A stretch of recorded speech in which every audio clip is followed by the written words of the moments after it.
उस मैसेज को पढ़ने के बाद भर बरसात में भी उसका चेहरा सूरज की तरह खिल उठा था।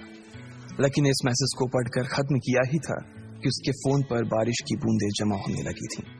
लकी ने थोड़ी देर की खुशी मनाने के बाद याद किया कि वो सच में गरीब नहीं था। असल में उसके परिवार ने उसे एक परीक्षा में डाल रखा था जिसका नाम था गरीबी अभ्यास परीक्षा।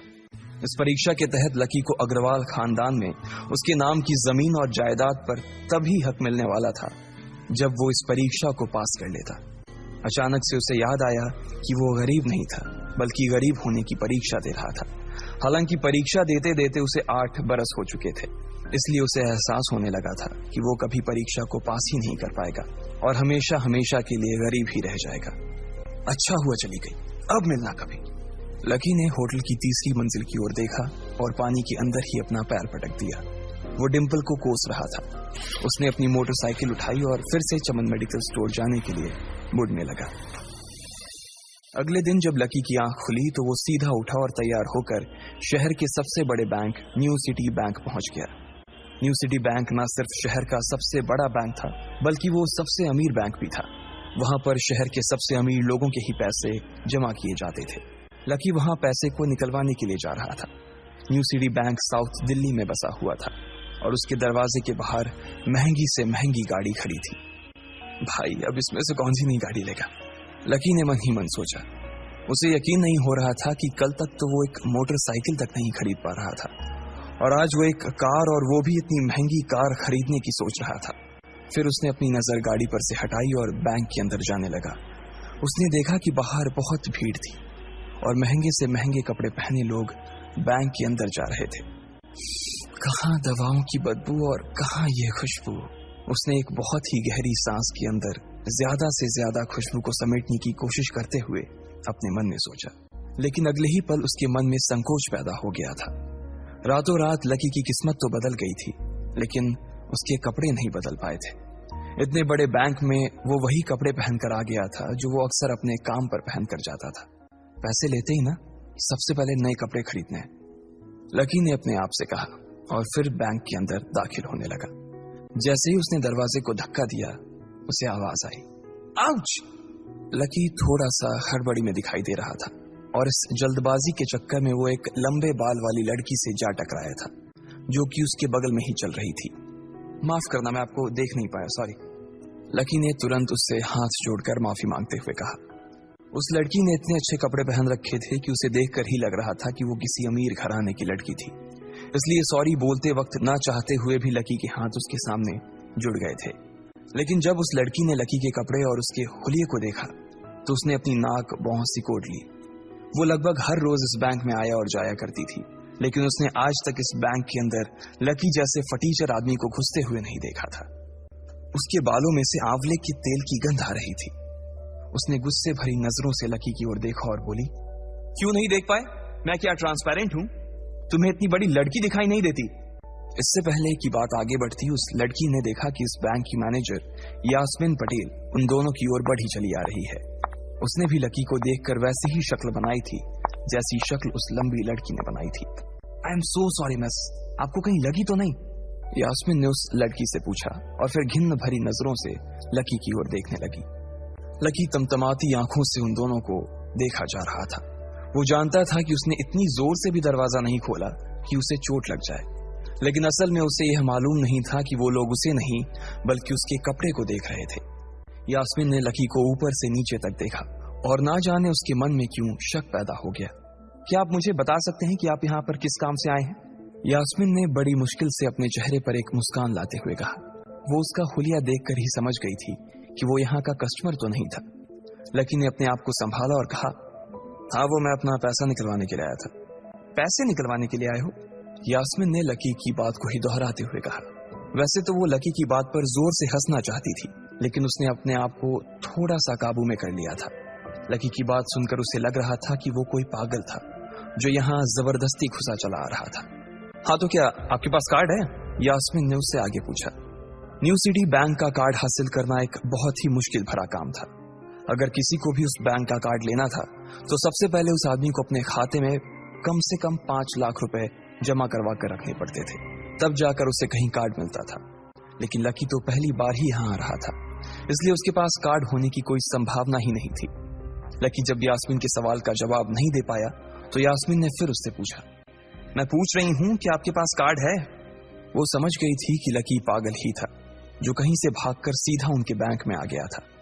कार्ड नहीं मेरे पास। लकी ने उसके सवाल का जवाब दिया और वो फिर इधर उधर देखने लगा। जैसे ही उस लंबे बालों वाली लड़की ने लकी का जवाब सुना तो वो खिलखिलाकर हंस पड़ी। यास्मीन को तो सिर्फ लग रहा था कि वो पागल है, लेकिन वो लड़की तो अपने मन में मान चुकी थी कि यह लड़का कोई पागल ही है, जो कहीं झोपड़ पट्टी से यहाँ आ गया है। इससे पहले कि आगे कोई कुछ कह पाता, उस लंबे बालों वाली लड़की के पिता वहां आ गए और बोले, चलो बेटी। उनके हाथों में कुछ कागजात थे। लकी ने देखा कि उन्होंने महंगा सा सूट पहन रखा था। उस लड़की ने यास्मीन के दोनों हाथों को पकड़ा और बोली, यास्मीन देखो, अगर इस तरह के सड़क छाप लोग तुम्हारे बैंक में ऐसे ही घुसते चले आए ना और बाकी कस्टमर्स को परेशान करने लगे तो तुम्हारे बैंक की इमेज और उसके शेयर्स दोनों को काफी नुकसान होगा। एक मैनेजर होने के नाते तुम्हें इन सब चीजों का ध्यान रखना चाहिए। मुझे उम्मीद है कि आगे मेरे साथ ऐसा कुछ नहीं होगा। उस लड़की ने कहा और अपने पिता के साथ बैंक के बाहर चली गई। अपना ध्यान रखना कोयल मैडम, मैनेजर ने उसकी गाड़ी तक छोड़ने के लिए आते हुए कहा। आज तो वो बाल बाल बच गई थी। कोयल और उसके पिता इस बैंक के सबसे पुराने और सबसे वफादार कस्टमर्स थे। अगर आज यास्मीन उन्हें नाराज कर देती और वो उसके बैंक से अपना खाता बंद करवा देते तो शायद यास्मीन की नौकरी तक जा सकती थी। और यह सब हो रहा था उस पागल लकी की वजह से। इसे जल्द से जल्द यहां से भगाना पड़ेगा, यास्मीन ने अपने आप से कहा और फिर बैंक के अंदर आने लगी। यास्मीन उसे अपने बैंक से बाहर निकालने के तरीके के बारे में सोच रही थी, मगर जैसे ही वो बैंक में दाखिल हुई उसने देखा कि लकी वहां था ही नहीं। अरे अब ये कहां चला गया? उसने अपने आप से पूछा। वो इधर उधर देखने लगी, लेकिन लकी वहां भी नहीं था। यास्मीन को अच्छे से पता था कि वो उसके सामने तो बाहर नहीं निकला था। इसका मतलब था कि वो बैंक के अंदर ही था, लेकिन यास्मीन उसे ढूंढ नहीं पा रही थी। कुछ देर तक बैंक के सारे कोनों को देख लेने के बाद यास्मीन को लगा कि शायद लकी यहाँ बहुत ही असहज महसूस कर रहा होगा, और जब वो कोयल को दरवाजे पर छोड़ने के लिए आई तब उसके पीछे पीछे वो भी निकल गया होगा। चलो जान बची, यास्मीन ने अपने आप से कहा और अपने केबिन में आकर बैठ गई। जैसे ही उसने आज के दिन की पहली फाइल उठाई थी उसे किसी एक की झलक दिखी। ये कोई और नहीं बल्कि लकी ही था। अरे ये कहां छिपा हुआ था? यास्मीन ने अपने आप से ही कहा और तुरंत फाइल को टेबल पर रखकर वो ऑफिस के बाहर आ गई। उसने देखा कि लकी बैंक के वीआईपी लॉन्ज के बाहर खड़ा था और उसके खंबे की आड़ की वजह से वो यास्मीन की नजर से बाहर हो गया था। अब यास्मीन को तो वो मिल गया था, लेकिन उसके लिए उससे भी बड़ी एक और मुसीबत खड़ी हो गई थी। लकी जिस कमरे के बाहर अभी खड़ा था उस कमरे के अंदर शहर के सभी रईस लोगों का उठना बैठना था। बैंक के सिलसिले में या फिर किसी दूसरे काम के सिलसिले में वो सभी लोग यहीं आकर बात किया करते थे। उस कमरे के अंदर जो लोग बैठे थे उन सबके करोड़ों रुपए इस बैंक के खाते में जमा थे। अब अगर ऐसे में लकी वहां घुस जाता तो सब लोग मिलकर यास्मीन की गर्दन पर चढ़ जाते। रुको, जहां हो वहीं खड़े रहो, यास्मीन जोर से और साथ ही गुस्से से चिल्लाई। बाकी के लोग जो वहां खड़े थे वो यास्मीन की ये चीख सुनकर डर गए थे। कुछ लोगों को उसकी इतनी जोर से आवाज करने की वजह से गुस्सा भी आ गया था और यास्मीन सबसे मुस्कुराते हुए माफी मांगकर आगे बढ़ती जा रही थी। वो लकी को किसी भी तरह से उस कमरे में जाने से रोकना चाहती थी, लेकिन उससे पहले ही वो उस कमरे के अंदर दाखिल हो चुका था। अरे यार, ये आदमी है या गधा? यास्मीन ने अपना ही सिर पीटते हुए कहा और वो भी उस कमरे के दरवाजे की ओर बढ़ने लगी। उसने उस कमरे का दरवाजा खोलने की कोशिश की, लेकिन वो अंदर से लॉक हो गया था। बाप रे, ये कैसा आदमी है? बिना परमिशन के अंदर घुसा तो घुसा, लेकिन दरवाजा भी अंदर से बंद कर लिया। अब यास्मीन की सांसें फूलती जा रही थी। उसे बहुत डर लग रहा था। उसका जी यह सोचकर घबराए जा रहा था कि ना जाने अंदर लकी और उस रिलेशन मैनेजर के बीच क्या हो रहा होगा। इधर जैसे ही लकी कमरे में दाखिल हुआ, वहां का कस्टमर रिलेशन मैनेजर जो कि सोफे पर फैला हुआ था, वो उसे देखते ही अचानक सीधा बैठ गया। हेलो सर, कैसे हैं आप? उसके मुंह से बिना लकी को देखते हुए ये शब्द निकले। उसे याद था कि इस कमरे में कुछ खास लोग ही आते थे और जो भी आते थे यास्मीन उनके आने की खबर उसे पहले ही दे देती थी। लेकिन इस वक्त जो आदमी उसके सामने खड़ा था, उसे देखते ही वो अपनी जगह पर जम गया था। ना तो वो कहीं से भी वीआईपी लग रहा था और ना ही वो उसका कोई रिश्तेदार था। कौन हो भाई तुम? क्या चाहिए तुम्हें? उस मैनेजर ने 20 साल के जवान लड़के को देखते हुए कहा, मैं यहाँ अपना पैसा लेने आया हूँ। लकी ने सीधे मुद्दे की बात को मैनेजर के सामने रखते हुए कहा, तुम्हारे पास हमारा सुप्रीम कार्ड है? मैनेजर ने उससे ऊपर से नीचे तक देखा और पूछा, नहीं नहीं, मेरे पास कोई कार्ड नहीं है। लकी ने कहा, तो फिर हम तुम्हें कोई पैसा नहीं दे सकते। चलो अभी दरवाजा खोलो और सीधा बाहर निकलो। मैनेजर ने कहा और सोफे पर से उठ गया। नहीं, मैं अपना पैसा लिए बिना नहीं जाऊंगा यहां से। लकी भी जिद पर अड़ गया।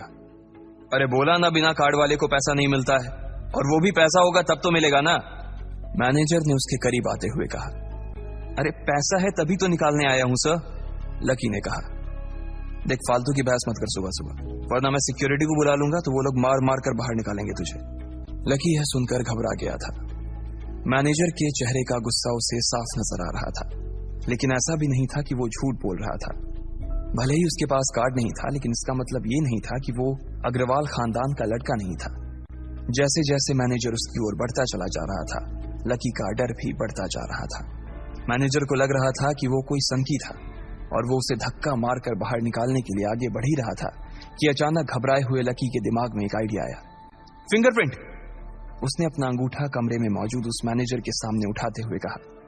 फिंगरप्रिंट? कौन सा फिंगरप्रिंट? मैनेजर ने चौंकते हुए पूछा। अरे अरे आपने कहा ना कि आपको कार्ड चाहिए, पर मेरे पास कार्ड नहीं है, फिंगरप्रिंट है, और मुझे मालूम है कि आपके यहाँ फिंगरप्रिंट से भी पैसे निकलते हैं। ये कहते ही लकी ने एक राहत की सांस ली थी, लेकिन मैनेजर को यह समझ नहीं आ रहा था कि आखिर लकी को फिंगरप्रिंट की जानकारी मिली कैसे। तुम फिंगरप्रिंट यूज करना चाहते हो? मैनेजर ने लकी को घूरते हुए पूछा। लकी की शक्ल और उसका हुलिया मैनेजर के लिए उसकी बातों से मेल नहीं खा रहा था। हाँ, मैं फिंगरप्रिंट यूज करना चाहता हूं सर, लकी ने सीना चौड़ा करते हुए कहा। उसे इस तरह देख तो मैनेजर और भी कंफ्यूज हो गया था। मैनेजर ने सोचा कि उसे एक चांस देना चाहिए, इसलिए उसने लकी को फिंगरप्रिंट इस्तेमाल करने की इजाजत दे दी थी। वो अपनी टेबल के पास गया और उसके दराज में फिंगरप्रिंट वाली मशीन ढूंढने लगा। 2-3 ड्रॉर में झांकने के बाद आखिरकार उसे वो मशीन मिल गई थी। चुपचाप यहाँ पर अपना अंगूठा लगाओ, मैनेजर ने मशीन को आगे बढ़ाते हुए लकी से कहा। लकी ने अपनी फटी हुई पैंट के पिछले हिस्से में अपना अंगूठा पोंछा और फिर उस मशीन पर लगा दिया। 2 सेकंड बाद मशीन में से एक आवाज आने लगी। उसके अंदर एक लाल बत्ती चल रही थी और वो जोर जोर से बीप कर रही थी। देखा, तुम्हारा फिंगरप्रिंट मैच नहीं कर रहा है। मैंने पहले ही बोला था कि कोई खाता नहीं है इस बैंक में तुम्हारा। मैनेजर ने लकी को ऐसे देखा जैसे वो कोई बड़ा अपराधी था। मैनेजर उसकी पैंट की ओर देखने लगा। उसे लग रहा था कि लकी ने अपनी जेब में कोई हथियार छुपा रखा था और वो मैनेजर को बेवकूफ बना रहा था। इससे पहले कि लकी अपनी जेब से कोई बंदूक या बम निकालता, मैनेजर ने अपना फोन निकाला और पुलिस का नंबर लगाने लगा। लकी ने उसकी स्क्रीन पर देख लिया था कि वो 100 नंबर पर फोन लगा रहा था। लकी बुरी तरह से घबरा गया था। वो बहुत ही उत्साह और जोश में अंदर तक तो चला गया था, लेकिन उसे मालूम नहीं था कि वो इतनी बड़ी मुसीबत में फंसने वाला है। अब आगे क्या होने वाला था? क्या लकी उसे पुलिस को बुलाने से रोक पाता? कहीं उसे कोई फेक मैसेज तो नहीं आया था? लकी कैसे इन मुसीबत से बाहर निकलेगा?